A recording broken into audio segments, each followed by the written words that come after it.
ఒక కొత్త రాష్ట్రాన్ని క్రియేట్ చేయాలన్నా లేక ఉన్న స్టేట్ పేరు మార్చాలన్నా అది మన చేతుల్లో ఉంటుందా లేక స్టేట్ గవర్నమెంట్ చేతుల్లో ఉంటుందా? అసలు మన దేశం మ్యాప్ ని రీడిజైన్ చేసే ఆ సూపర్ పవర్ ఎవరిదో తెలుసా? Let's decode in article number 3 in complete 60 seconds with 5 break points. Save this video and watch this reel till to the end. First one, internal reorganisation. Article 2 foreign territories గురించి చెప్తే, article 3 మన ఇండియాలో already ఉన్న existing states changes గురించి వివరిస్తుంది. Second one, powers of parliament. దీని కింద parliament ఒక స్టేట్ నుండి భూభాగాన్ని సపరేట్ చేయొచ్చు, 2 స్టేట్స్ ని మెర్జ్ చేయొచ్చు, ఏ స్టేట్ యొక్క ఏరియా బౌండరీస్ అండ్ నేమ్ ని మార్చవచ్చు. Point 3, presidential prerequisite. ఇక్కడ ట్విస్ట్ ఏంటంటే ఇలాంటి బిల్ ని పార్లమెంట్ లో ఇంట్రడ్యూస్ చేయడానికి ముందు prior recommendation of president compulsory. Point number 4, states opinion. Bill introduce చేయడానికి ముందు ప్రెసిడెంట్ ఆఫ్ ఇండియా ఆ స్టేట్ అసెంబ్లీ ఒపీనియన్ అడుగుతారు, కానీ ఆ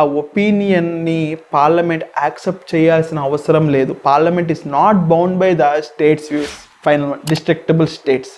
అందుకే ఇండియాని indestructible union of destructible states అంటారు. అంటే సెంటర్ అనుకుంటే స్టేట్స్ మ్యాప్ ని మార్చగలదు, కానీ స్టేట్ సెంటర్ ని మార్చలేవు. సో తెలంగాణ ఫార్మేషన్ కానీ ఆంధ్రప్రదేశ్ బైఫర్కేషన్ కానీ ఇవన్నీ ఆర్టికల్ 3 పవరే. యూపీఎస్సీ సిఎస్సి ఆస్పిరెంట్స్ మీకోసం ఒక చిన్న క్వశ్చన్. ఒక స్టేట్ పేరు మార్చడానికి ఏ టైప్ మెజారిటీ అవసరం? కమెంట్ చేయండి. మరిన్ని పాలిటీ అప్డేట్స్ కోసం please follow Veranda IAS Telugu channel. Veranda IAS, where your dream becomes reality.